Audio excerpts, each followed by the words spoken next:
un gusto estar en este espacio, agradecer a los organizadores la oportunidad de compartir este espacio y pues hablar sobre este tema que es de gran importancia y en la región y, pues no, toda esta importancia que tiene el Acuerdo de Escazú, ya como seguro lo han visto, ¿no?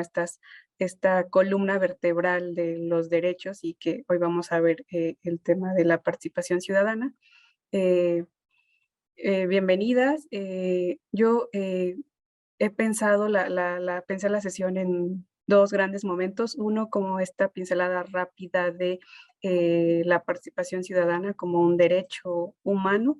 Y un segundo momento justo para pasar a estas reflexiones de acuerdo a la experiencia de ustedes y como lo comentabas, ¿no? Dar paso a estas reflexiones eh, y también, ¿no? Escuchar estas experiencias de las compañeras. Y también, digo, no sé de qué países nos acompañan, pero igual en su momento estaré haciendo algunos comentarios que respectan a la situación de México y en parte quizá también algunos ejemplos en mi experiencia.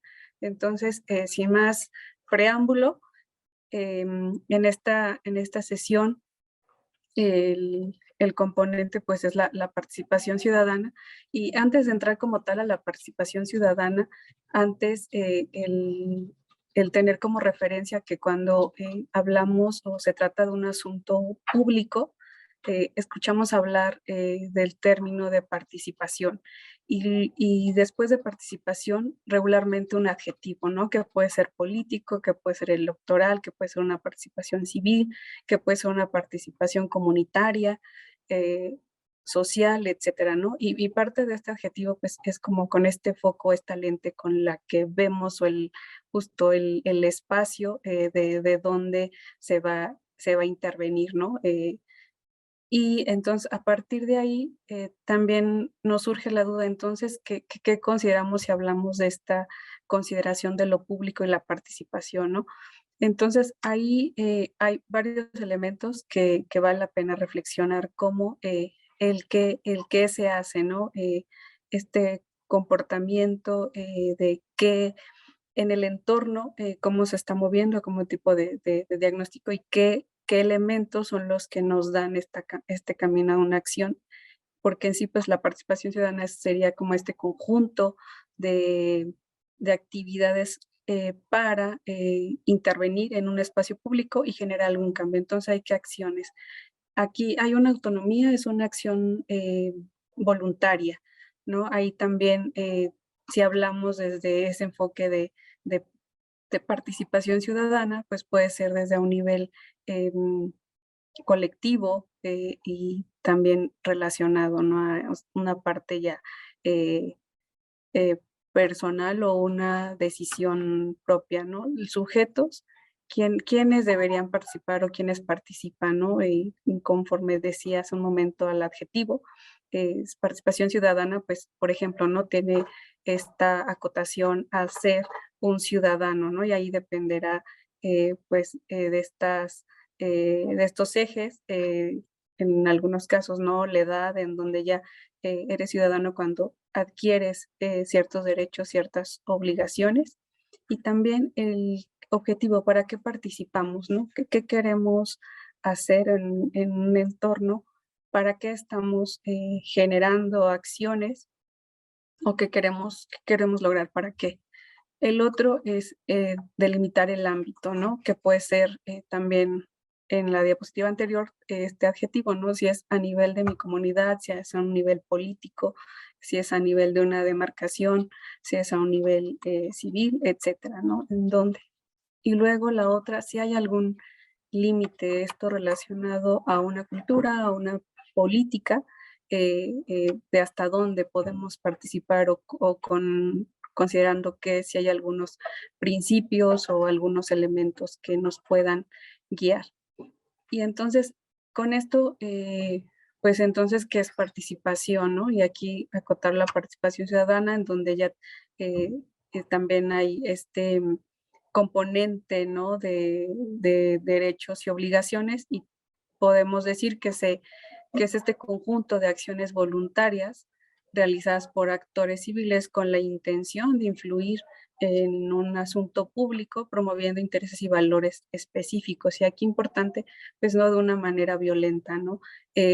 Vamos a ver más adelante como esta parte, pero aquí me gustaría resaltar que es este conjunto de acciones que tienen como fin incidir en un asunto público regularmente para generar un cambio, y que regularmente cuando se participa es porque ya hay un interés genuino, y este interés por querer cambiar el curso de alguna política o de alguna problemática en específica. Y entonces podemos decir que la participación ciudadana es una acción voluntaria, libre y no condicionada, ¿no? Como decía, parte de algo, de un interés propio, un interés genuino, que habilita a las personas también para ejercer otros derechos, eh, como el derecho, por ejemplo, a un ambiente sano, el derecho humano al agua, ¿no? Y también es un reconocimiento al ejercicio de otros derechos humanos, como estos que acabo de comentar, y también la injerencia en participar en otros asuntos públicos, ¿no? Y aquí reitero el objetivo de eh, influir en la toma de decisiones, y esto como un objetivo primordial.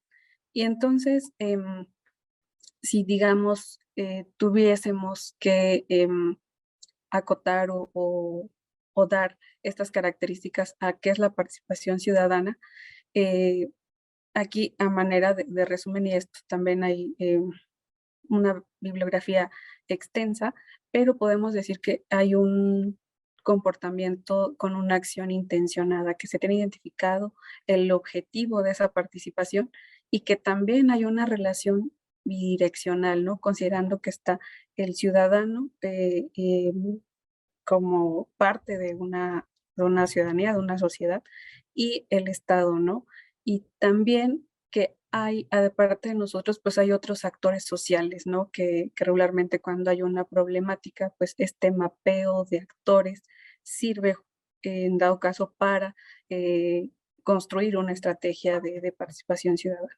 El objeto, pues incidir en los asuntos de interés públicos, los medios o espacios, también dependiendo el país, pero podemos sí encontrar, digamos, estos dos grandes enfoques, que aún los que son institucionalizados, los que están directamente determinados, especificados en la legislación, en la normatividad, y los no institucionales, que digamos son como los informales, ¿no?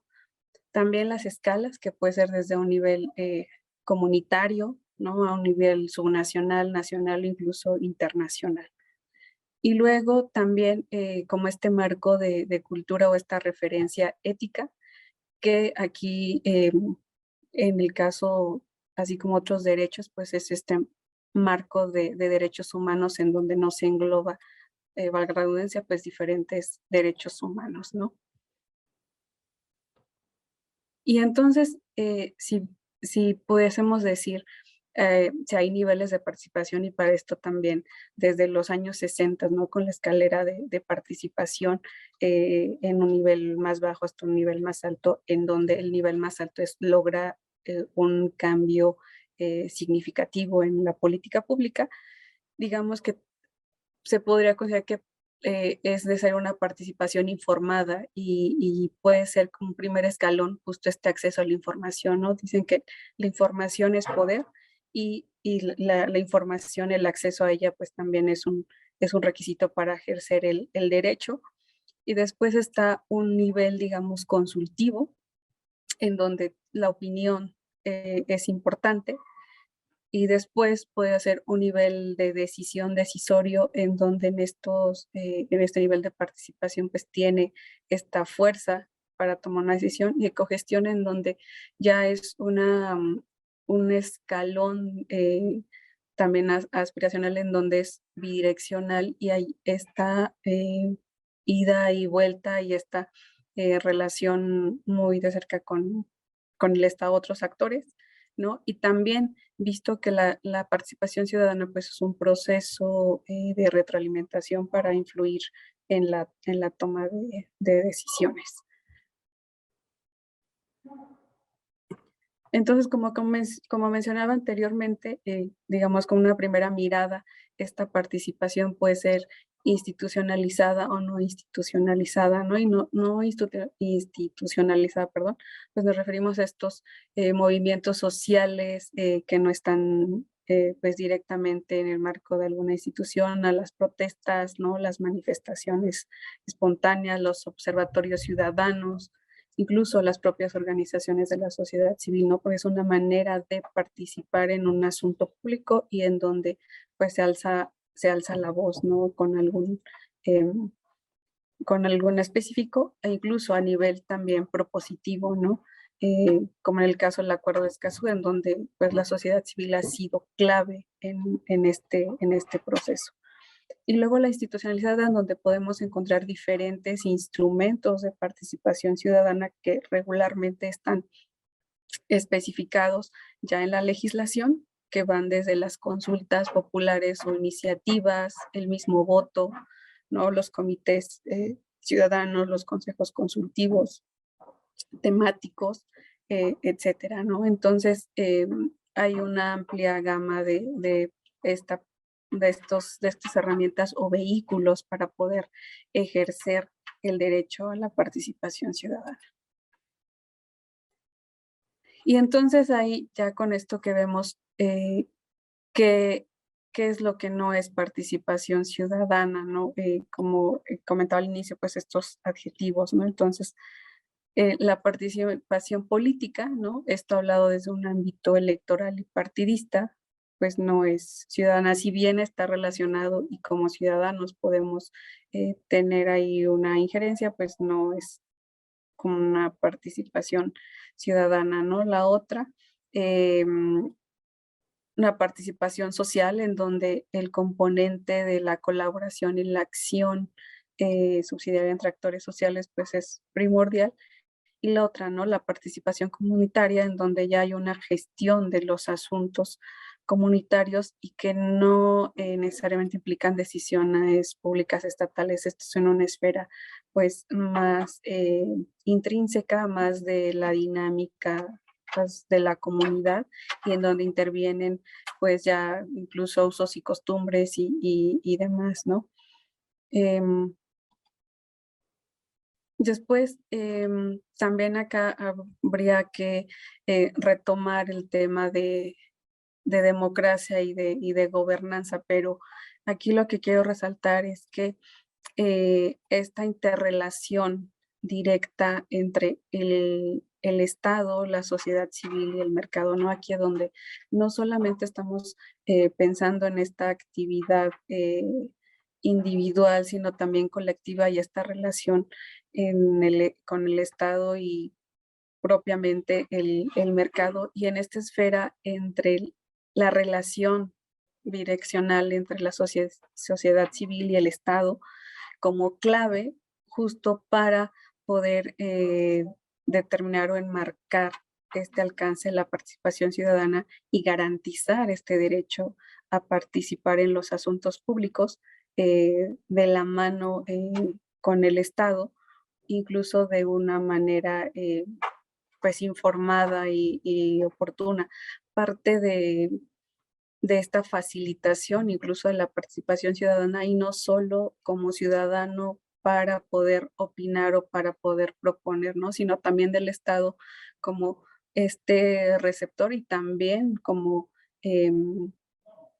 retomar este aprendizaje y poderlo aplicar, poderlo trasladar o transmitir alguna política pública. Parte de esta de esta experiencia que tengo es en este proyecto de los consejos consultivos para el desarrollo sustentable con la Semarnat, que en México pues la Secretaría de Medio Ambiente y Recursos Naturales, tenía estos espacios de participación ciudadana en donde eh, parte de mi rol era ser este vehículo facilitador de acercamiento con la ciudadanía que tenía ya identificado algún alguna problemática ambiental, dotar de esas herramientas para que fuese accesible, tuviese la información, pudiese participar y pudiese incluso reunirse con funcionarios, escuchar y hacer propuesta de alguna modificación, por ejemplo, alguna ley o alguna normativa. Y entonces eso implicaba este proceso de cultura o construcción de ciudadanía para poder participar. Y por el otro lado, también al servidor público, dotar estos elementos para poder escuchar o hacer el espacio en la agenda, como ellos lo decían, para poder escuchar esa demanda de la ciudadanía y conocer de viva voz qué es lo que está pasando y qué es lo que se necesitaba, y pues un proceso de aprendizaje importante. Entonces aquí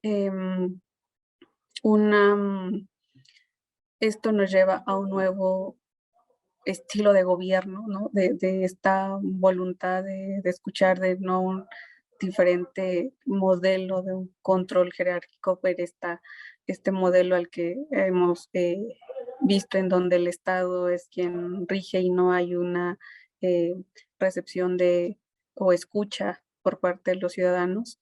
Y también pues diferente, o esta relación con el modelo de mercado, en donde hay competencia y donde están eh, individuos viendo como entes individuales, sino como colectivo, y esto también como eh, llevara hacia un modo de reciprocidad o coordinación social y política, ¿no?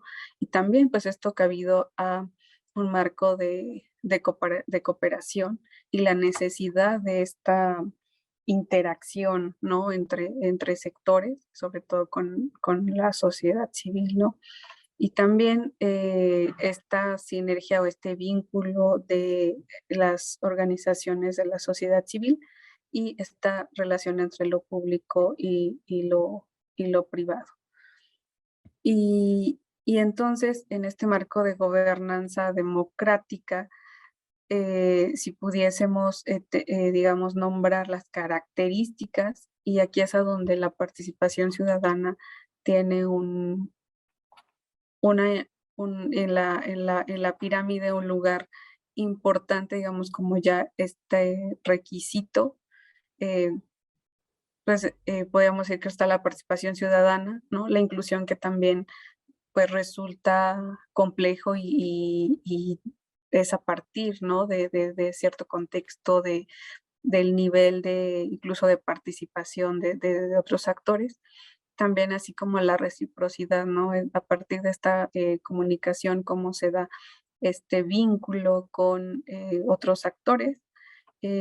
Después también esta identificación o este sentido genuino del bien común, ¿no? No solo como a nivel individual, sino colectivo, ¿no? Que en este caso, pues algún, esto, ¿no? Los problemas ambientales que no solamente aquejan o son responsabilidad de una persona, ¿no? Sino es más un tema de bien común. Y luego la otra es la colaboración y el interés público, ¿no? Que está también relacionado a ya lo que mencionaba anteriormente. Y luego, entonces, con este marco, pues nos hace pensar en estos, eh, en estas características, y que puede ser un nivel de participación directa o representativa. Y entonces, como en las discusiones a nivel teórico, ¿no? Esta parte de innovación democrática, en donde se puede incrementar y profundizar la participación ciudadana como un reto, eh, reconociendo que es complejo y que es pues dinámico, y que también pues depende de la sociedad, y como esta manera de repensar justo estos elementos que nos dan cabida a tener una participación informada, una participación que cumpla con el objetivo de que exista este vehículo, esta conexión, ¿no? con el Estado y este alcance con los espacios de participación ciudadana, los instrumentos y garantizar el derecho de manera pues efectiva, ¿no? Entonces, en este contexto y como yendo al zoom de la parte ambiental, en la Declaración Universal de los Derechos Humanos, en el artículo 21 está, como sabrán, pues esta eh, aseveración de pues que toda persona tiene derecho a participar en un gobierno del país directamente o por medio de representantes bajo una libre elección, ¿no? Y aparte del derecho humano a la participación, pues también no está íntimamente ligado con el derecho humano a un ambiente sano y el derecho humano al agua. Y en este contexto internacional, también, como sabrán, pues este marco de los objetivos de desarrollo sostenible, bajo estos objetivos, 17 objetivos y las metas, pues está ampliamente relacionado con no dejar nadie atrás, el poder trabajar hacia un futuro común y con esta agenda al 2030, pues la imperante necesidad, ¿no? de tomar acción, ¿no? Y pues también en este contexto internacional, como ya lo saben, pues también el acuerdo de Escazú, en donde están estas directrices de derechos, no solo a la participación ciudadana, sino también el derecho al acceso a la información, a la justicia ambiental, ¿no? Y esta lente también de protección a los defensores de los derechos humanos en asuntos ambientales, ¿no? Y que tiene gran relevancia al ser este eh, tratado vinculante. Y entonces, siguiendo con esta lógica y que está pues, relacionado a estos derechos políticos, ¿no? Si hablamos en esta esfera política, como en el derecho humano como está establecido, pues tenemos desde la acción de votar, pero también podemos ser votados, ¿no? También podemos acceder a cargos públicos y aquí está el tema de la participación ciudadana, ¿no? También tenemos ese derecho a participar en esa esfera como ciudadano en determinado tema, ¿no?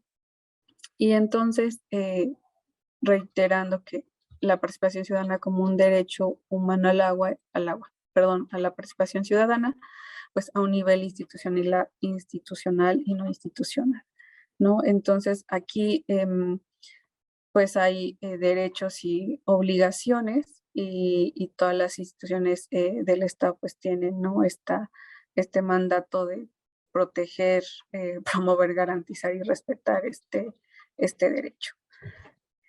Y así como los derechos humanos pues tienen principios en el caso del derecho a la participación ciudadana, por mencionar estos principios, pues también está el de representatividad, ¿no? El de inclusión, igualdad y no discriminación, pertenencia cultural, la corresponsabilidad, la transparencia, la información previa, la rendición de cuentas, la exigibilidad, ¿no? Y también está una incidencia efectiva en la manera de que toma curso.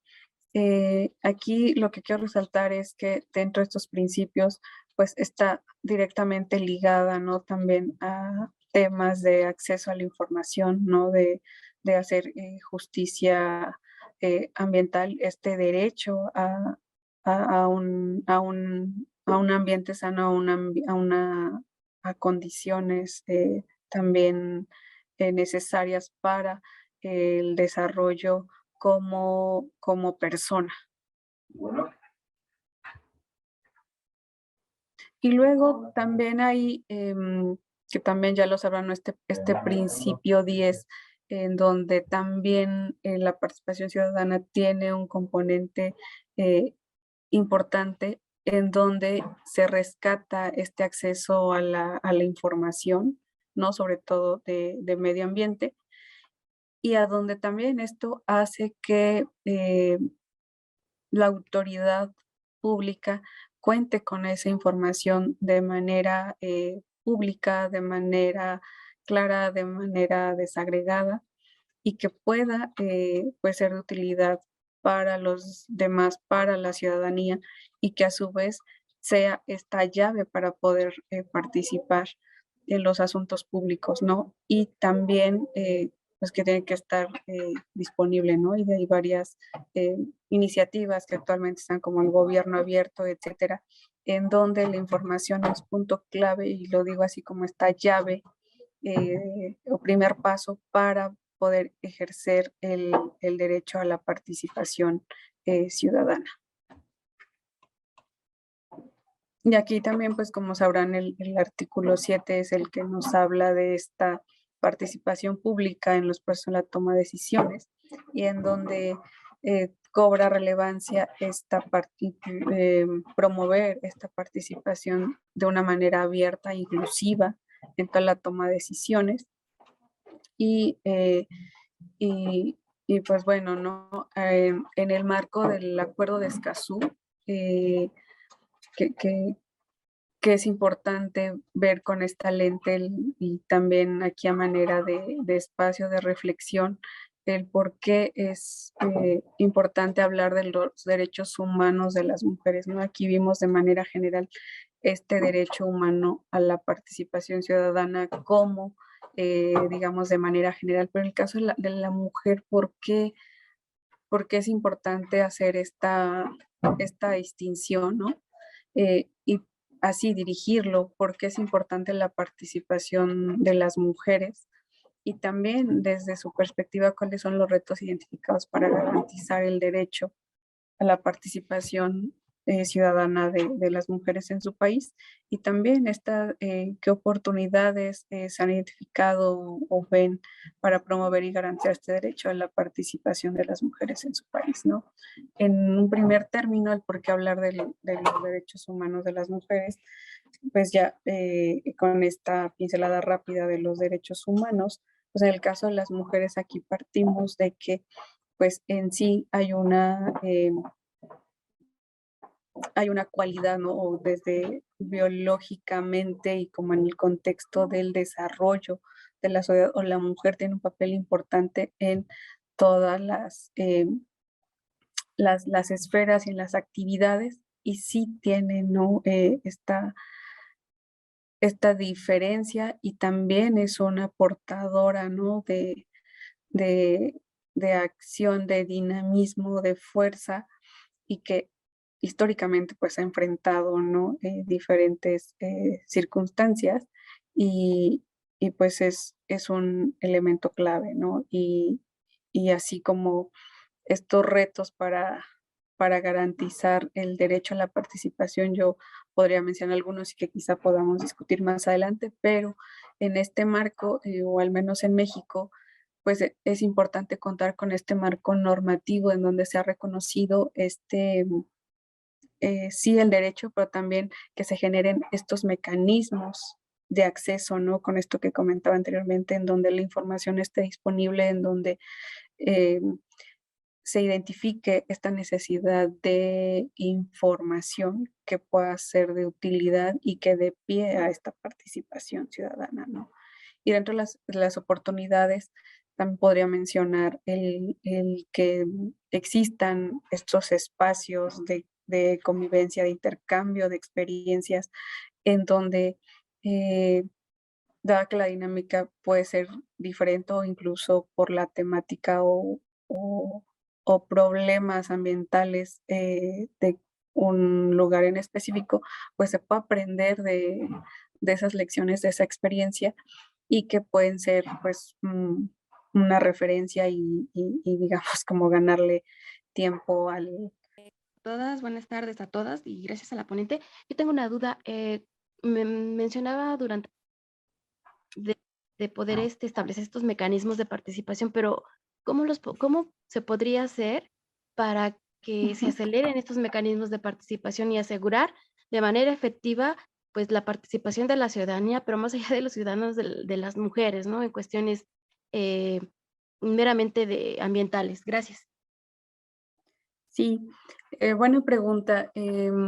Estos mecanismos, primero ahí identificar si son institucionalizados o no institucionalizados, ¿no? Los que están institucionalizados, pues creo que más bien ahí el punto sería el conocer, ¿no?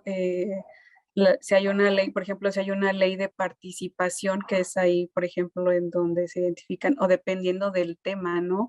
Eh, en algunos temas ambientales, como por ejemplo las manifestaciones de impacto ambiental, pues ahí también hay una relevancia importante la participación, al menos de los ciudadanos o de actores clave, en donde estaría garantizado este mecanismo, ¿no? Pero los que no son institucionalizados creo que más dependen de esta experiencia como de las organizaciones de la sociedad civil o esta red que se pueda generar este vínculo para hacer sinergias y entonces tener como una estrategia, pues sí, de más ciudadano de sociedad civil. Creo que puede ser por ahí el tema primero identificar si es institucional o no institucionalizado y qué se quiere lograr también. Yo siempre he dicho que en el tema de la participación ciudadana es un proceso también de aprendizaje y de construcción.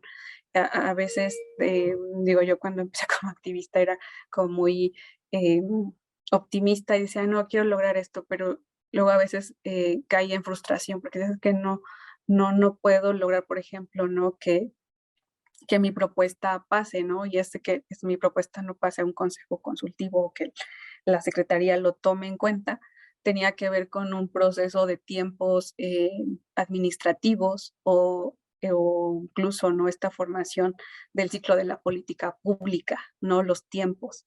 Entonces, creo que por ahí puede ser mi percepción y tanto como a nivel ciudadano, como a nivel del gobierno, de la autoridad, es un proceso de construcción y desde lo que nos toca a nosotros, pues es como tener ahí primero la información, estar al tanto de los procesos y pues sí, de la actualización de todo el tema y entonces para poder ingerir en algún momento clave e incluso, ¿no? También desde mi experiencia para poder incidir de una manera efectiva.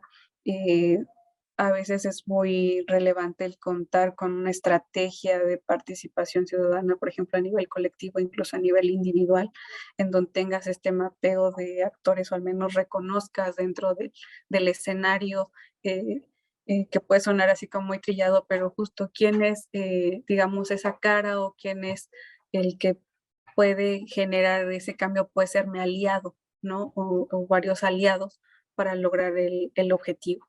¿Cómo ven capaz alguna reflexión extra si quiere hacer en torno a lo que viene a traer Escazú, que es en materia de participación, que resalta mucho que no es solo un momento la participación, sino que es todo un proceso y también tiene que haber asociado, claro, al acceso a la información debida, participación temprana, ¿no? Que esa participación se tiene que dar desde instancias tempranas. Y bueno, toda otra serie también de estándares y elementos que viene a plantear en materia de participación Escazú, pero creo que es positivo porque mucho de los, bueno, lo que nos pasa a nosotros, que también yo como parte de una organización que participa de diversas instancias institucionales y de audiencias públicas y demás, lo vemos nosotros mismos, pero también diversidad de comunidades y grupos con los que colaboramos, que tienen mucha frustración de ver que, bueno, sí, nos deben participar, tiene que haber audiencia pública, pero la audiencia pública no es vinculante, o sea, lo que resulte de ahí, aunque por mayoría casi absoluta las personas se hayan declarado en oposición, por ejemplo, a un proyecto que sabemos que va a tener impacto negativo sobre el ambiente, la autoridad igualmente avanza, ¿no? Decide, toma la decisión, la justifica como puede, porque, bueno, por legislación al menos de Argentina, si decide en sentido contrario a lo que la mayoría expresó en la audiencia, tiene que justificar por qué está decidiendo de otra forma. Y bueno, genera mucha frustración eso de que primero no sea vinculante y aun cuando se dan esas instancias, que cuando es avasallador, digamos, la posición de oposición al proyecto, igualmente se lleva adelante, ¿no? Y después, bueno, hay elementos de Escazú que creo que es bien valioso, que viene a sumar a países que incluso tienen bien desarrollada su normativa, que es esto de ponderar, y es importante para las mujeres, el tema de las consideraciones de tipo cultural, económica, social, de género y otras del público, ¿no? Que el Estado tiene que ser bien activo, no solo esperar que la gente participe, sino también buscar activamente a los públicos que especialmente pueden tener un interés en el tema de que se trate, y que la participación que proponga se tiene que ajustar a esas condiciones que pueden variar en cada caso, ¿no? Entonces, en ese sentido, creo que viene a poner una vara alta importante Escazú, que creo que la generalidad de la legislación en términos de participación en nuestra región no lo preveía, o no tan al menos detalladamente, ¿no? Justo en México se está dando justo ese proceso, ¿no? Porque si bien es cierto que incluso a nivel internacional, y hay varios autores que lo dicen, ¿no? Que México es uno de los países en que está muy avanzado en el marco normativo, pero justo Escazú pone sobre la mesa esta normativa, ¿no? En donde, sobre todo en el tema ambiental, pues hay diferentes leyes, ¿no? Diferentes organismos, y en donde en cada uno de ellos hay un nivel de un alcance de participación como muy acotado, ¿no? Como decía en la presentación, hay unos que son consultivos, otros que muy pocos que son decisorios, por ejemplo. Y entonces ahí, incluso si nos vamos más atrás en el que ya estén considerados, o sea, si nos vamos más atrás, como tú comentas, ¿no? Desde el inicio de la construcción de esta ley o de alguna norma, o sea, desde ahí es donde se requiere considerar, y digo, está bien que se haga ahora, pero por ejemplo es parte de ese proceso, y es el ideal en donde, sí, no es la norma tal, en donde sí, pero justo tiene una participación, o se involucra directamente, por ejemplo, ¿no? A los pueblos indígenas, ¿no? Y que ya en la norma pues tú no ves esa percepción o esa aportación, pero directamente pues deberían, ¿no? Estar incluidos, ¿no? Con la consulta previa, por ejemplo, como comentas, y, y entonces ahora está tomando este proceso de construcción de propuesta para la modificación a estas leyes, incluso artículos específicos, y mirando no solo desde el incluirlo, ¿no? Sino también justo verlo en el ciclo de la política pública, en qué momentos es importante esta participación, ¿no? Y sobre todo como de estos temas que son importantes, en caso de megaproyectos o de otros temas que a nivel incluso nacional, pues son de seguridad, ¿no? Que no solamente tienen este campo local, sino es algo más grande como el ámbito nacional. Entonces creo que también el reto ahí está en nosotros, en como ciudadanía o como mujeres, el poder primero pues hacerse presente y hacer partícipe, ¿no? De esta oportunidad para, para incidir.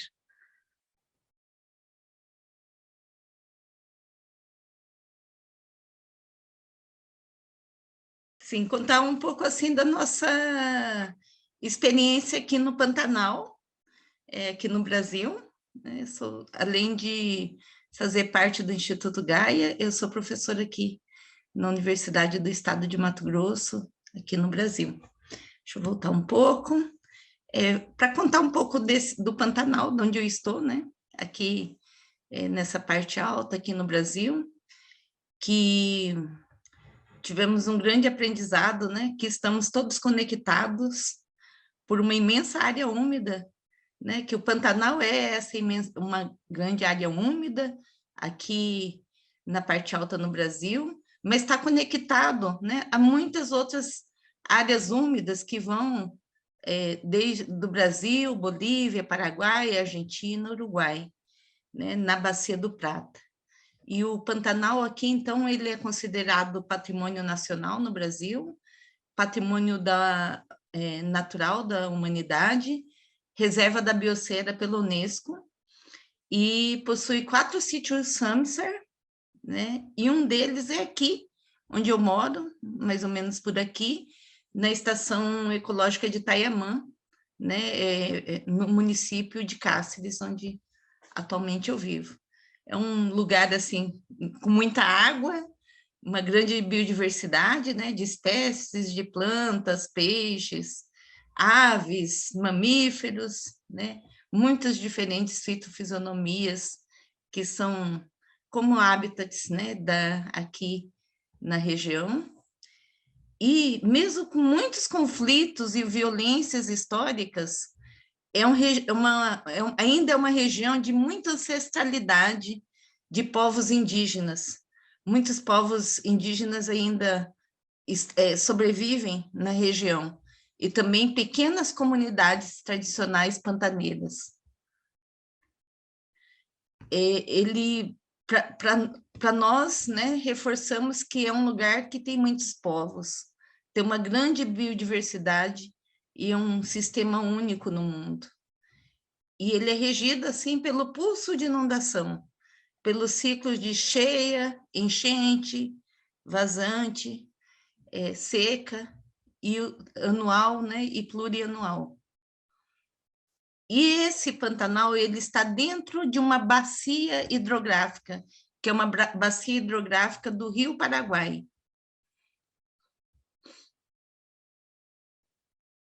É um lugar que é formado pela parte alta e pela parte baixa, que nós chamamos de planalto e planície, e que todas as águas saem da parte alta do planalto e vão para a sua planície, dentro dessa bacia hidrográfica. E o Pantanal fica exatamente nessa planície, na parte baixa aqui desse planalto.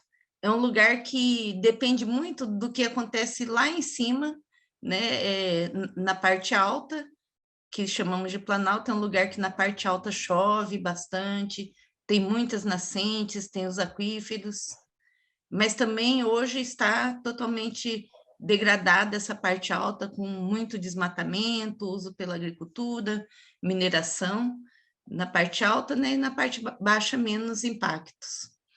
E esse Pantanal, então, tem muitos impactos ambientais hoje, relacionados à própria seca e mudança climáticas, muitos empreendimentos, desmatamento, degradação dos rios, incêndios, né? E todos esses impactos fazem um efeito conjunto, que nós chamamos de efeitos sinérgicos sobre o Pantanal.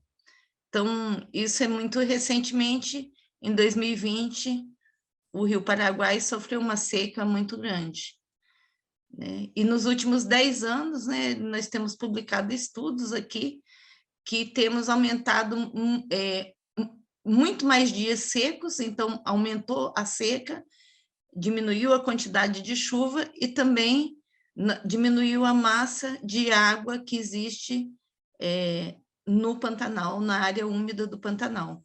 Vou passar rapidamente aqui, mostrando o Pantanal, né?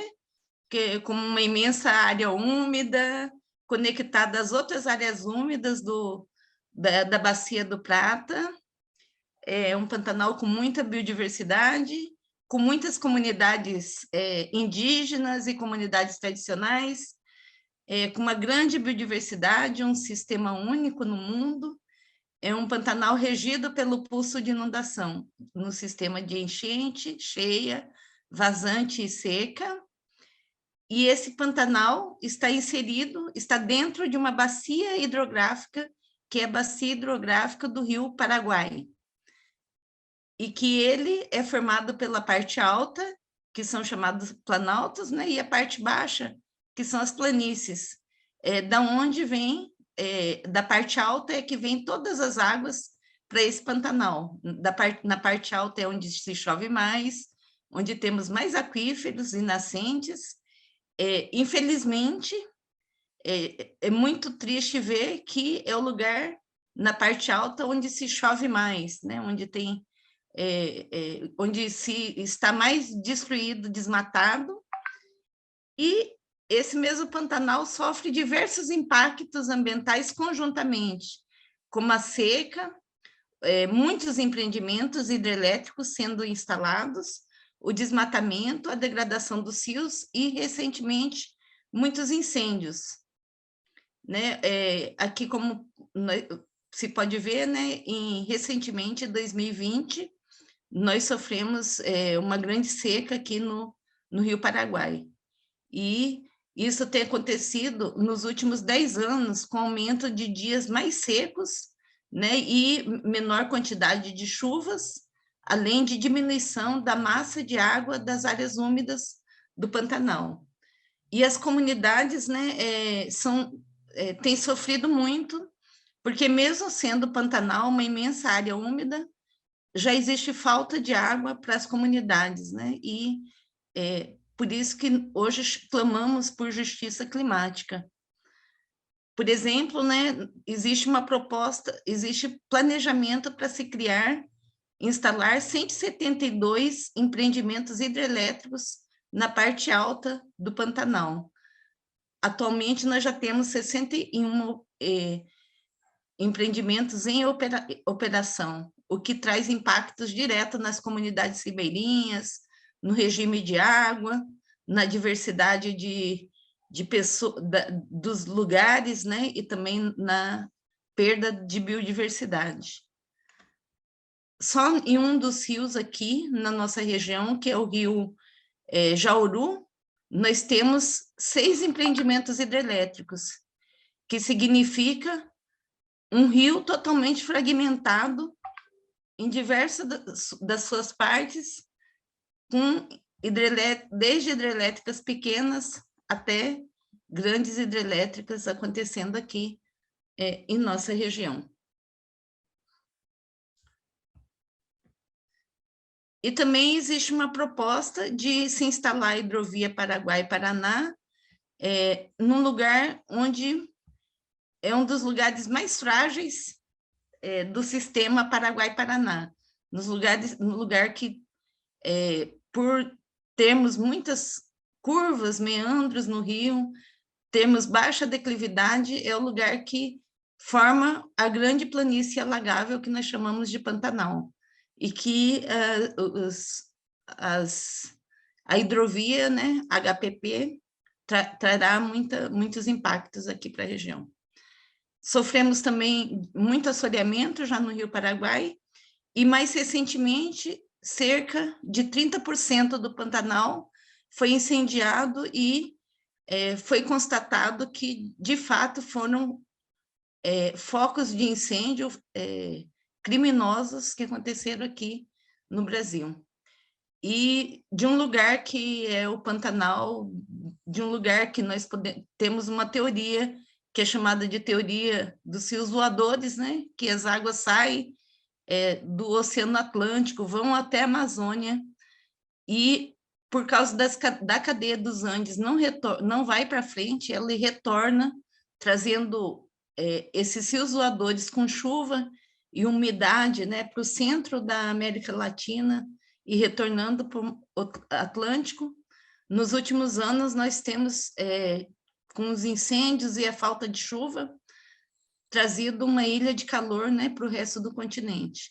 E a realidade aqui, então, no Pantanal, hoje, é uma realidade de um Pantanal que foi incendiado e de comunidades humanas com grandes perdas e dialogando e lutando para restaurar esse sistema que foi degradado, na busca, né, de voltar a um sistema onde as áreas úmidas, né, têm a sua vegetação que cai seu fruto, tem o seu fruto, e seu fruto cai na água quando o Pantanal está cheio de água. Então, chamamos atenção, né, para que respostas, como que nós fazemos, enquanto comunidades no território, para lutar e sobreviver, né, nesse sistema. Então, nós temos uma estratégia e nós nos juntamos aí a entidades como o FAR, no programa Umidade Sem Fronteiras, com entidades do Brasil, da Bolívia, da Argentina e do Paraguai, dialogando como que nós, né, somamos para construir um território sustentável nessas áreas úmidas que nós chamamos sem fronteiras.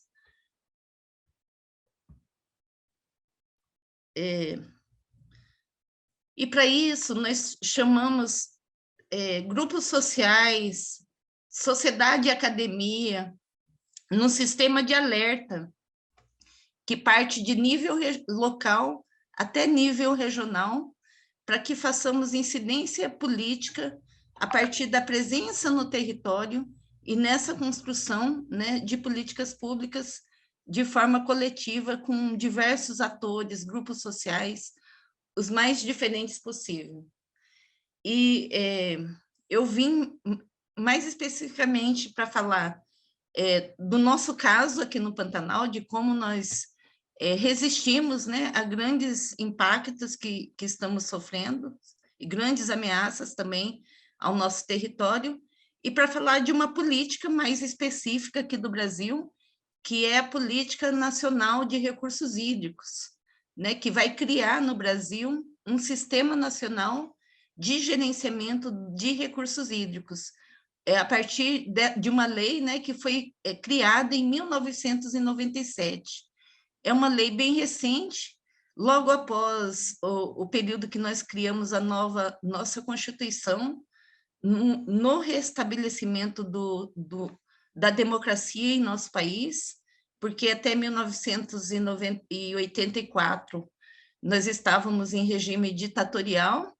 Em 1984 entramos, né, novamente num processo de redemocratização do nosso país e instalamos políticas públicas em diversas áreas que são muito recentes, e entre elas, né, essa Política Nacional de Recursos Hídricos, que também, a partir dela, é criado o Plano Nacional de Recursos Hídricos, que vai ser um instrumento que vai orientar a gestão das águas no Brasil, né? Vai criar um conjunto de diretrizes, metas e programas para esse Plano Nacional de Recursos Hídricos, que é construído, então, a partir de um amplo processo de mobilização e participação social, que é aprovado, então, no Conselho Nacional, né, em âmbito nacional, de recursos hídricos do nosso país. Então, em nível nacional, nós temos o Conselho Nacional de Recursos Hídricos.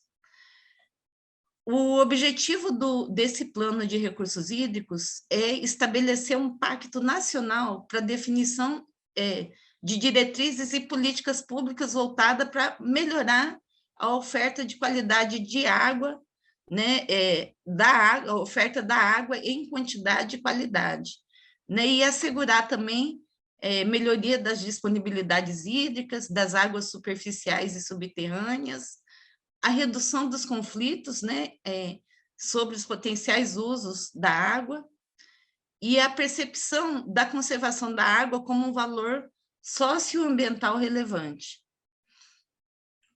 Uma das deliberações do Conselho Nacional dos Recursos Hídricos, já na nossa região, foi a criação do Plano de Recursos Hídricos da região hidrográfica do Rio Paraguai, né, que é essa região que eu falo aqui. E um dos ganhos, né, nesse processo foi que, a partir de uma mobilização social, que parte dos grupos que nós incidimos e que nós fazemos parte, houve um grande estudo de avaliação dos efeitos da implementação dos empreendimentos hidrelétricos, colocando condições para que não sejam instalados todos aqueles 160 empreendimentos já planejados na região. Infelizmente, nós estamos num momento político muito frágil no Brasil e que muitas das políticas públicas ou dos acordos acabam sendo negligenciados, não acabam sendo cumpridos, né? E nesse momento nós temos um grande embate, uma grande luta na região para colocar essas leis e esses acordos em andamento. E agora eu vou falar mais específico dessa bacia hidrográfica que nós fazemos parte do comitê institucionalizado, que é o Comitê de Bacia do Rio Jauru, né? Exatamente o rio que já tem 6 empreendimentos hidrelétricos. É como se fosse uma pequena bacia dentro dessa grande bacia hidrográfica do Rio Paraguai, que forma o Pantanal. E é um dos 3, 4 rios grandes que nós temos aqui na região que nós moramos, que é a região de Cáceres. Então, o que nós participamos aqui também em nível regional, nível local, né, nessa bacia hidrográfica do Rio Jauru, do Comitê de Bacia Hidrográfica do Rio Jauru, que é um comitê, então, mais desse território, desse rio que vai desaguar no Rio Paraguai, aqui onde nós moramos. Deixa eu só passar para frente. Então, o que é o Comitê de Bacia Hidrográfica, né? É um órgão colegiado que é instituído na lei estadual, né, do Estado de Mato Grosso, que é um órgão colegiado que vai possibilitar um ambiente para que todos os setores da sociedade com interesse sobre a água tenham uma representação e o poder de decisão sobre a sua gestão. Os comitês de bacia, eles têm estatuto próprio para cada colegiado e deve-se respeitar a paridade de voto entre 3 segmentos, né? E as decisões são tomadas em plenária por maioria simples dos votos. Os 3 segmentos aqui que nós chamamos são sociedade civil, os usuários, né? Como se fosse a parte do mercado mesmo, e o poder público. Então, seriam tripartites, né? Tripartite. E entre as competências do Comitê de Bacia está promover o debate das questões de recursos hídricos e articular a atuação das várias entidades, estabelecer os mecanismos de cobrança pelo uso de recursos hídricos, né, para sugerir valores, etc. Acompanhar a execução do plano de bacia, quando se é elaborado um plano de bacia, e sugerir providências necessárias para o cumprimento das metas, compor os conselhos e todas as atribuições, né, de um conselho, também aprovar o próprio plano, né, de recursos hídricos da bacia e arbitrar sobre, em primeira instância, sobre os conflitos. Um dos conflitos que nós temos aqui nesse comitê de bacia, e nessa bacia, e nesse rio, é que depois de instalados 6 empreendimentos hidrelétricos, muitos ribeirinhos e muitos atores sociais que nós temos contato direto, que nós trabalhamos conjuntamente, denunciam, né, que não existe mais um pulso de inundação natural no rio. No mesmo dia, o rio pode secar ou ficar muito cheio, de acordo com que a hidrelétrica libera ou segura as águas. E, com isso, a comunidade já sofreu muitos impactos, é uma situação muito triste de ver, né, comunidades ribeirinhas sofrendo com problemas nesse rio. E nesse comitê, né, eu peguei um caso assim positivo que nós estamos conseguindo contribuir agora para a construção do novo plano de bacia do Rio Jauru. Infelizmente, né, quando se construíram 6 empreendimentos hidrelétricos, não tinha nem comitê de bacia e nem projetos e nem planos, né? E por isso se construíram projetos hidrelétricos. Então, esse comitê de bacia foi instalado depois dos empreendimentos que estão lá. Agora nós vamos poder contribuir e debater, né, para a construção de um plano de bacia mais sustentável. E negativo são que ameaças que sempre existiram para essas comunidades dos territórios que denunciam os impactos de diversos projetos, dentre eles os hidrelétricos, continuam sendo ameaçadas, né? Então, as comunidades mais simples, as ribeirinhas, sofrem ameaças e nós, como, por exemplo, nessa reunião que tínhamos o setor hidrelétrico ameaçando, né? Inclusive mulheres que estão denunciando novas construções de empreendimentos hidrelétricos, tanto no Rio Jauru quanto em outros rios da região. E isso continua.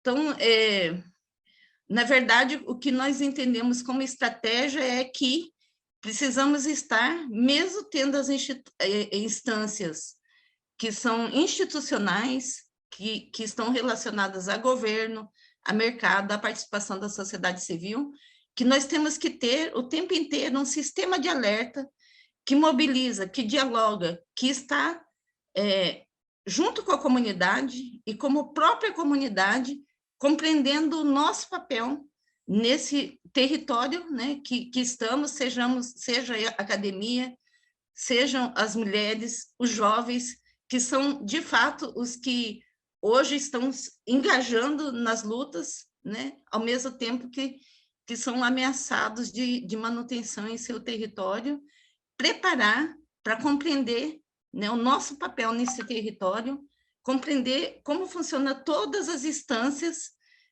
governamentais ou não, para que possamos fazer incidência política com qualidade para barrar, enfrentar, né, todas as ameaças que incidem sobre os nossos territórios.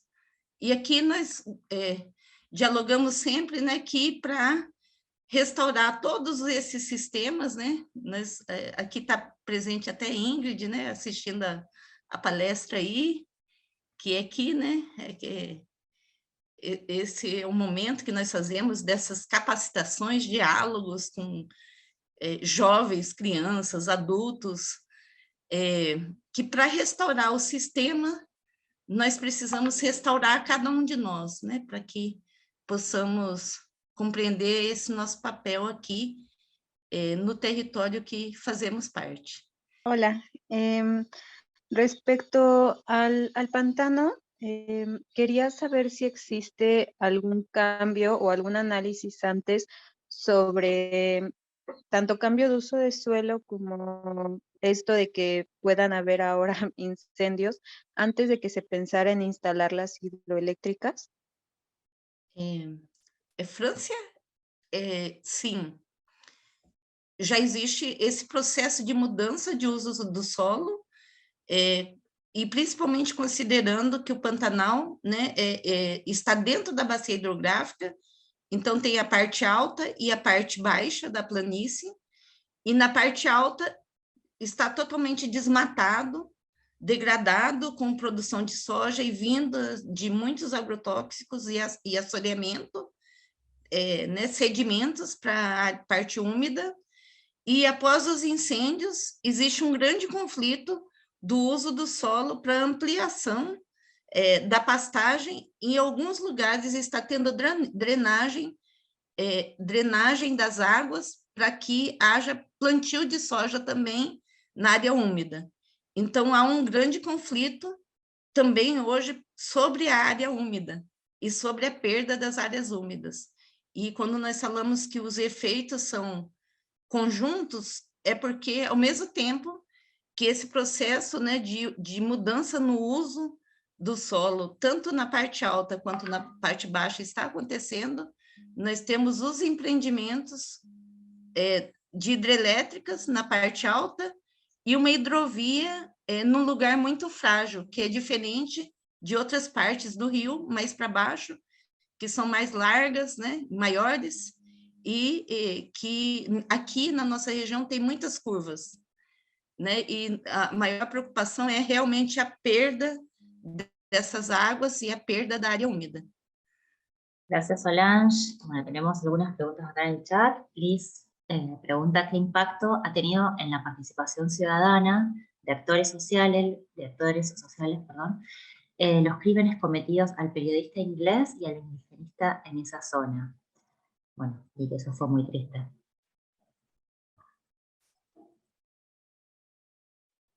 Aqui, o Bruno e o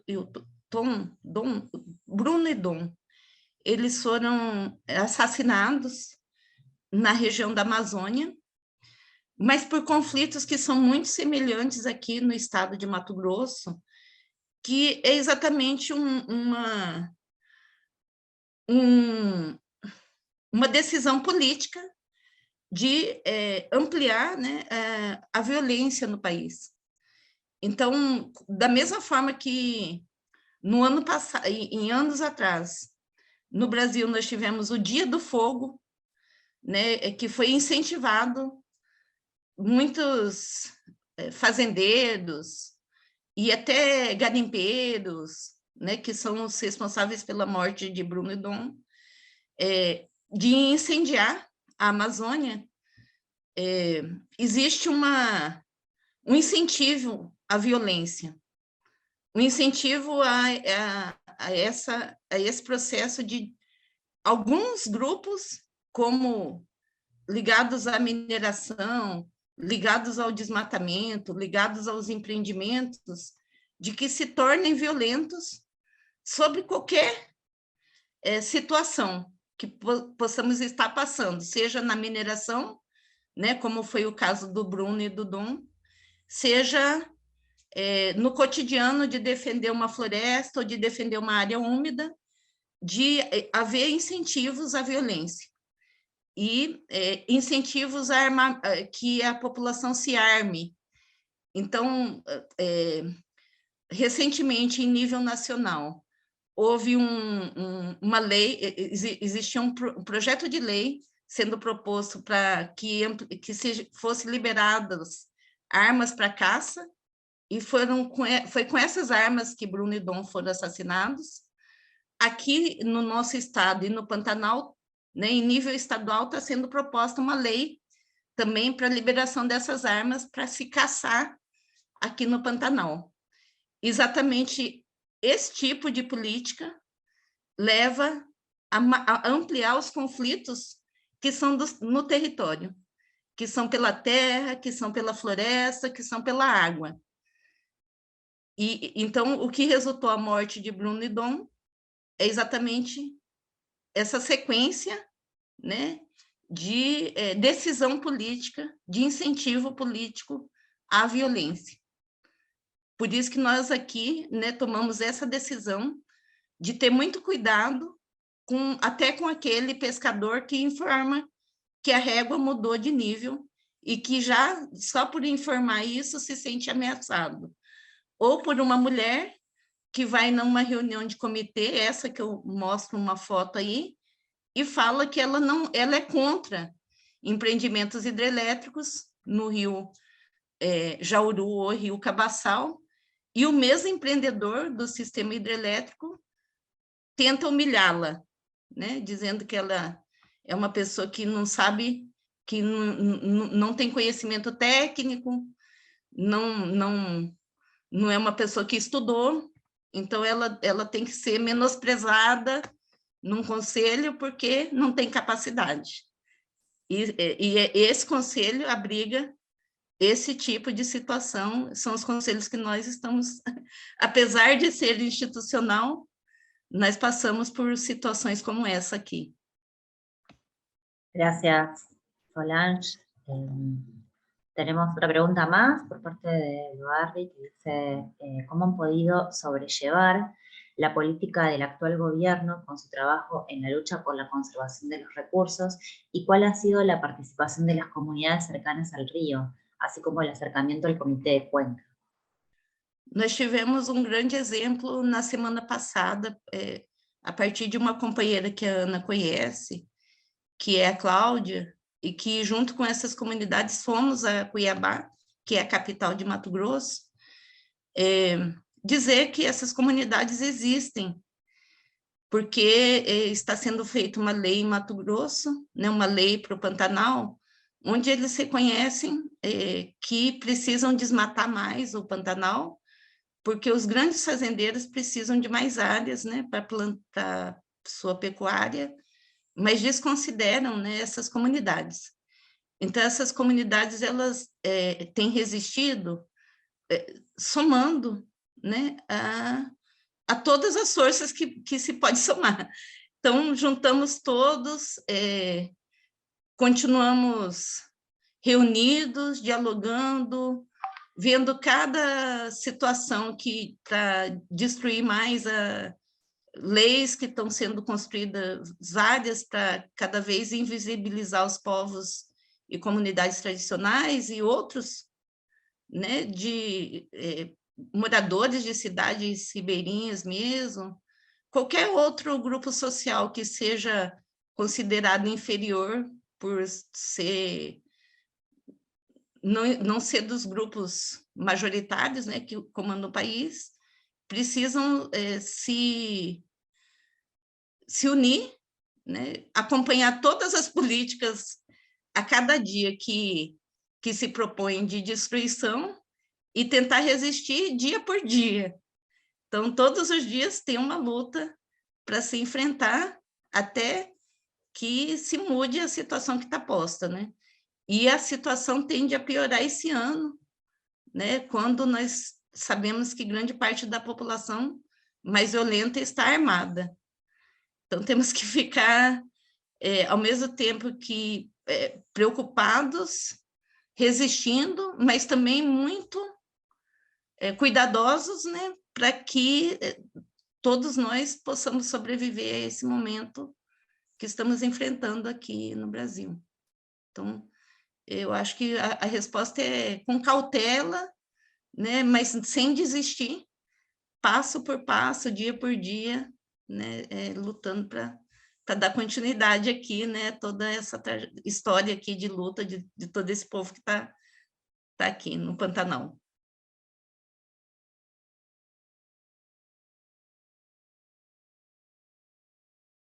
Muchas gracias por la invitación y por estar aquí con mujeres tan poderosas y valientes. Lamentablemente estoy con muy mala señal, así que no les voy a mostrar imágenes. Cambié la presentación y les voy a contar nomás la situación que nosotros tenemos acá en Chile. Entonces, muchas gracias por la invitación nuevamente. Pensamos que una sociedad justa no solamente se basa en respetar los derechos humanos, sino también en los que la naturaleza debe tener. A la tierra le debemos todo, sin ella no hay vida, y por eso debemos protegerla, y no la podemos seguir sobreexplotando como lo hemos hecho o se hace hasta ahora. Ya el tiempo se nos agotó, el planeta no aguanta más, y eso lo demuestra claramente el cambio climático. Necesitamos avanzar a un desarrollo sustentable y cambiar nuestra materia energética a energías renovables y limpias. Yo vivo en Puchuncaví, que es una de las zonas de sacrificio de Chile, que es la más emblemática. En Chile existen 5 zonas de sacrificio, pero deberían ser alrededor de 8 o 9, por la situación ambiental trágica que tenemos en el país. Ustedes se preguntarán qué es una zona de sacrificio, porque es bien raro hablar de esto. Bueno, es un territorio donde el Estado de Chile, sin participación ciudadana alguna, ha permitido que se contamine el aire, las aguas, el fondo marino y los suelos. En donde habitamos más de 50.000 personas, en el caso nuestro, entre Quintero y Puchuncaví, que tenemos una bahía en común, y estamos en un radio de 8 kilómetros, tenemos instaladas 18 empresas, 18, escucharon bien, peligrosas y contaminantes.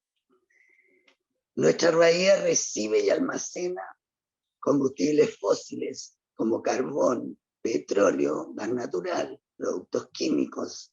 Además tenemos, como si fuera poco, una fundición y una refinería de cobre de Codelco, 4 termoeléctricas a carbón, 2 a gas, la Empresa Nacional del Petróleo, Oxiquim con sus productos químicos, Enel con 2 termoeléctricas a gas, Enaex con hidrocarburos, Shell, Copec, GNL, Gasmar, Cemento Melón, etc. Muchas de estas empresas ni siquiera tienen resolución sanitaria, ni tampoco calificación ambiental. Esto ha traído como consecuencia que nos transformemos en una zona de sacrificio, que por increíble que parezca, estamos ubicadas en la 5ª región, a 29 kilómetros de Viña del Mar, que es la ciudad más turística de Chile, y algunos dicen que es la más bonita. Entonces, la verdad es que es insólito. Antiguamente nosotros en Puchuncaví y en Quintero vivíamos de una pesca muy abundante, de la agricultura. Se exportaban granos a Europa como lentejas, porotos, algo de ganadería y un turismo a gran nivel. Teníamos humedales, lagunas, playas con arenas blancas en todo el borde costero entre Quintero y Puchuncaví, campos dunares inmensos, agua dulce y pura en los pozos, un mar calmo y un camino costero precioso. Pregúntenos, ¿y qué nos queda? Nada. Tenemos todo contaminado con metales pesados, riles y compuestos orgánicos volátiles. Para hacer un poco de historia, el 17 de julio de 1957, el diario El Mercurio, que es el diario más importante de este país, publicaba lo siguiente: las naciones que se han industrializado aceptan estos sacrificios. La lluvia es indispensable para la agricultura, pero cuando llueve, algunos tienen que mojarse. Lamentablemente, desde 1964 que se instalaron las empresas, empezaron a instalarse, hasta hoy seguimos mojándonos, pero con una lluvia de metales pesados y compuestos orgánicos volátiles. Las primeras denuncias de la contaminación las hicieron en 1968 las mujeres de los hombres que veneraban a la Virgen del Carmen con sus bailes chinos. Después viene la de los agricultores, pues sus cosechas se quemaban y sus animales morían, y cuando los abrían estaban verdes. En el 70 se forma la agrupación Los Hombres de Verde, que trabajaban en Enami, que hoy es Codelco, que es el principal productor de cobre, uno de los principales productores de cobre del mundo. Y estos trabajadores, cuando morían, también los abrían, estaban verdes y morían muy, muy jóvenes, debido a la cantidad de metales pesados que tenían en sus cuerpos. A raíz de esta grave problemática, y al darnos cuenta lo que estaba pasando en nuestra zona, y también al darnos cuenta que nuestros derechos humanos fundamentales, como el derecho a la vida, a la integridad física y psíquica, a la salud, a vivir en un ambiente sano, limpio y libre de contaminación, a un trabajo y vivienda digna, a la recreación, etc., decidimos formar nuestra agrupación, que se llama Mujeres de Zona de Sacrificio en Resistencia. ¿Por qué mujeres? Porque somos las que tenemos más arraigo por el territorio y la tierra, porque somos persistentes y luchadoras, porque damos la vida, porque 1 de cada 4 niños en Puchuncaví ya nace con diferentes tipos de enfermedades debido a la contaminación, desde neurológicos graves hasta malformaciones congénitas. Lo más suave que tenemos es 6 bajos en los colegios normales y dificultades de aprendizaje. Lamentablemente nuestros niños nacen contaminados desde nuestro útero. En este último tiempo estamos muy preocupados porque se ha disparado el autismo en los niños y hay mucho cáncer de mama y de útero en mujeres jóvenes, porque nosotros acá tenemos una de las más altas tasas de cánceres del país, pero eran adultos desde los 55 a 65 años, que es más o menos donde se moría la gente, digamos, la edad en que se moría la gente, pero ahora está pasando en mujeres jóvenes. Y también hay mucho aborto espontáneo. Así que, como no existía el acuerdo Escazú aún, y para poder demostrar la contaminación de nuestra zona y visibilizarla y obligar a los gobiernos de turno, porque nosotros hablamos de los gobiernos de turno aquí, porque ninguno hasta que llegó este había hecho nada. Y para obligarlos a que se tomaran medidas para poder recuperar nuestra zona de tanta injusticia ambiental, es que empezamos a contactar a diferentes ONG nacionales e internacionales para conseguir diferentes estudios de suelos, de aire, del fondo marino, de moluscos, de crustáceos, con lo que logramos demostrar la grave contaminación que había en la zona. Esto lo dimos a conocer en el Parlamento muchas veces, muchas veces. Los últimos estudios que tenemos, que son del año pasado, demostraron, bueno, que las hortalizas también están contaminadas, que eso ya lo sabíamos, pero que los menores de 5 años están expuestos al cáncer por la cantidad de arsénico que hay en los suelos.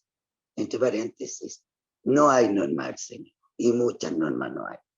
Y tenemos todos los suelos llenos de arsénico justamente por la fundición de cobre.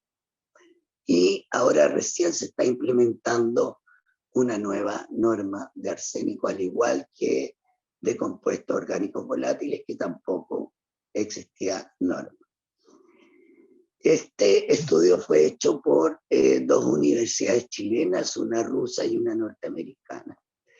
Y hay otro estudio que fue validado por la Universidad de Harvard, que también es de una universidad de Valparaíso, que dice que la grave contaminación por metales pesados que hay en la zona inhibe el P54, que es el gen que nos protege el cáncer. O sea, esa es la gravedad de nuestra situación. A raíz de todo esto, nosotros empezamos a capacitarnos hace muchos años, por ejemplo, con el Instituto de Derechos Humanos, para poder asistir a la ONU, al examen periódico universal y denunciar estas situaciones. También a la Comisión Interamericana de Derechos Humanos en Bolivia. Trabajamos con el Colegio Médico mucho y asistimos con ellos a la Comisión Interamericana. También asistimos a la COP25 en Madrid para poder denunciar lo que estaba pasando aquí. Este año estuvimos en forma virtual en la COP Alternativa de la Naturaleza, también expusimos ahí. Hemos ganado 2 fallos en la Corte Suprema que no se han cumplido. Uno fue para que no se instalaran las últimas 2 termoeléctricas a carbón, porque se querían instalar en una zona que era de contención y un área verde entre nosotros y el parque industrial. Pero un 31 de diciembre, uno de los tantos gobiernos de turno, a las 5 de la tarde cambió el uso del suelo, ya instaló igual las 2 termoeléctricas a carbón, quedando a menos de 100 metros de nosotros, de la comunidad. Eso fue espantoso.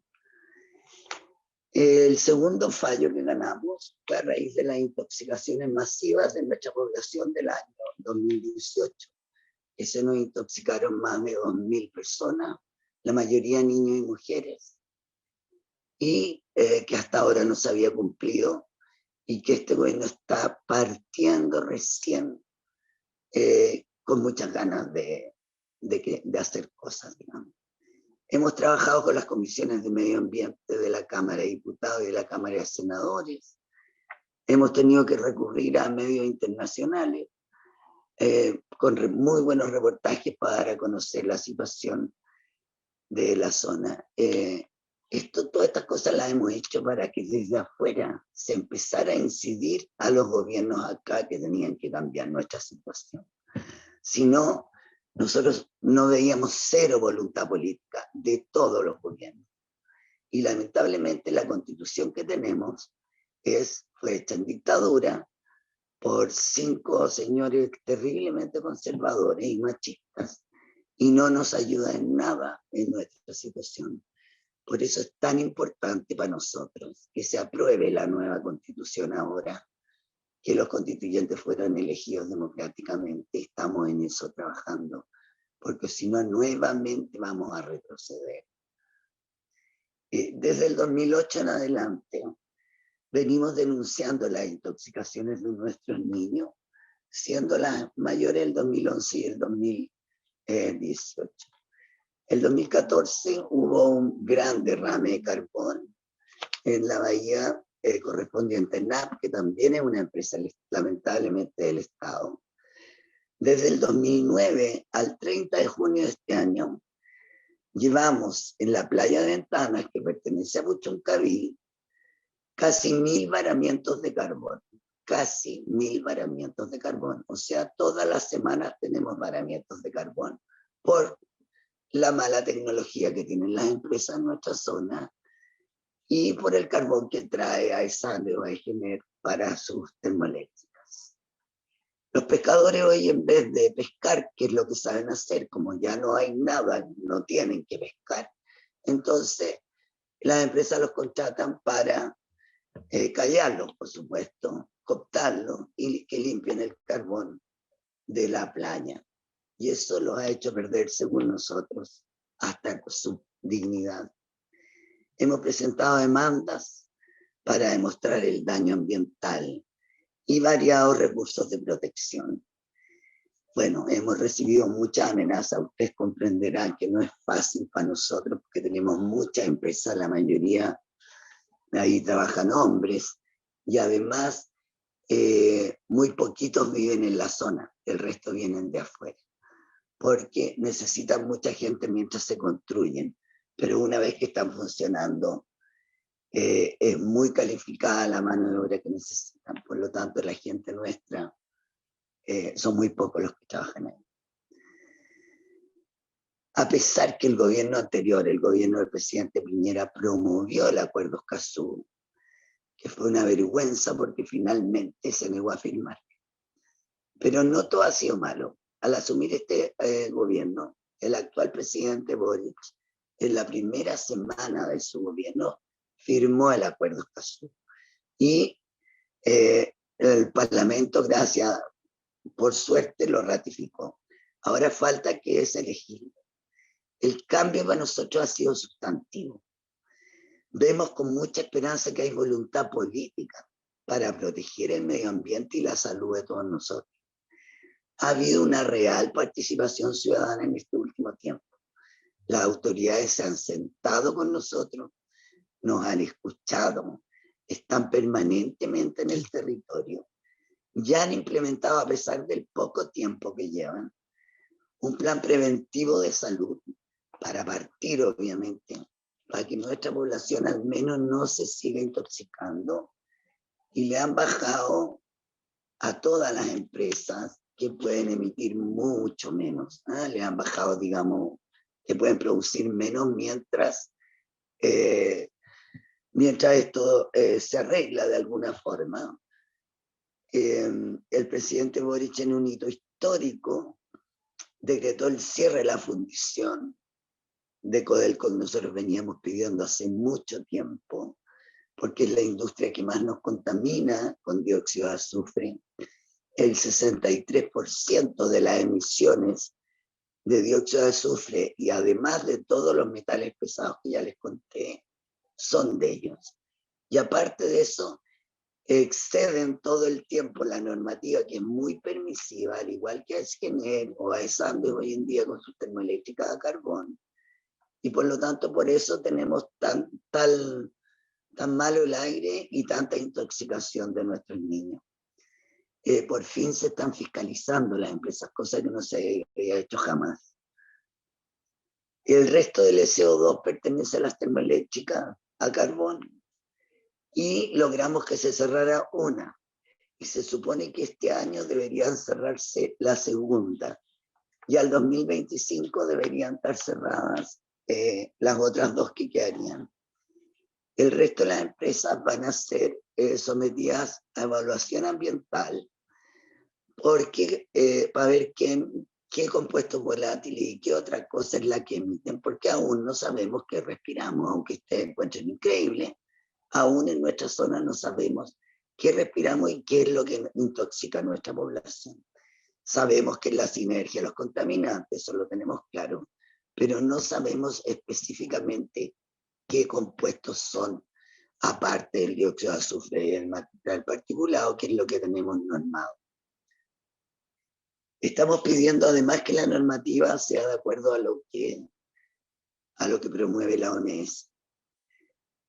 Pero para que realmente el Tratado de Escazú sea una realidad en nuestro país y que todos podamos seguir trabajando seguras, sobre todo seguras en la recuperación de nuestros territorios, que sabemos que va a ser una tarea a largo plazo para dejarle un mundo mejor a las nuevas generaciones y para que los territorios por fin puedan decidir cómo quieren vivir a través de una verdadera participación ciudadana. Debemos trabajar mucho y lo estamos haciendo. Y para eso, como les dije, tenemos el deber de aprobar esta nueva Constitución. Y en eso estamos. Y también creemos que la transición debe ser paulatina y justa. Tenemos claro que este es un trabajo a largo plazo, que no lo vamos a conseguir de un día para otro, que también hay que hacerse cargo de los trabajadores y de los pasivos ambientales. Y es una larga tarea que tenemos por delante, pero por lo menos hay una lucecita de esperanza que nunca la habíamos tenido. Nuestro lema es que queremos niños sanos, aire limpio, agua pura y tierra fértil, porque la vida no se vende, sino que se defiende. Muchas gracias. Yo quería hacerte una pregunta, Cata, en relación a, vos lo comentaste, que se está trabajando en la nueva Constitución de Chile. Concretamente, ¿qué esperanzas tienen con que pueda generarse un cambio relativo a la participación ciudadana en esta nueva Constitución? ¿Qué vísperas o qué se espera? Es que mira, la nueva Constitución viene con participación ciudadana incluida, viene con paridad de género, viene con derechos de la naturaleza, o sea, se cuida el medio ambiente. Y además viene con defensores del pueblo, que nunca lo habíamos tenido. Entonces, es súper importante. Tú sabes que Chile es el único país en el mundo que tiene el agua privatizada, por ejemplo. Los derechos de agua son privados. Por ejemplo, en mi zona, el 70% no tiene agua potable porque como se contaminaron y agua dulce, los pozos están contaminados con metales pesados. Entonces la gente tiene que abastecerse de camiones de aljibes. Y en el país entero, hasta en el sur, que llueve y llueve y llueve, hay comunidades con camiones de aljibe porque las forestales le han quitado el agua, o por los monocultivos, en el norte o también en el centro y en el sur y así, porque el agua es privada. Entonces también viene un cambio de legislación respecto al agua y respecto a los bienes comunes.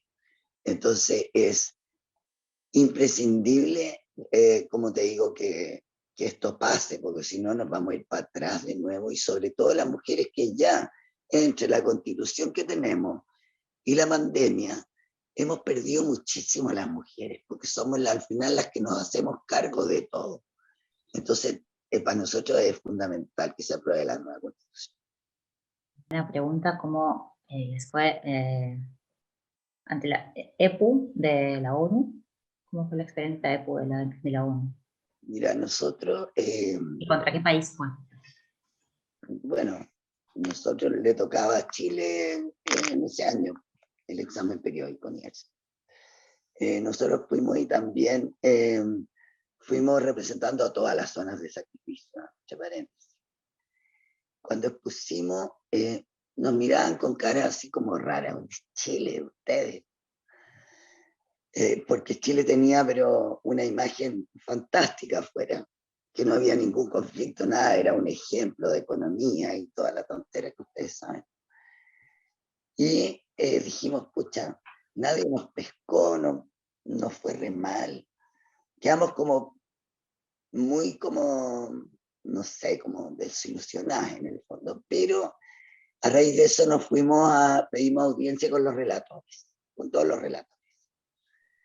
Y ahí no fue bien, porque ellos tomaban, pero te preguntaban de todo.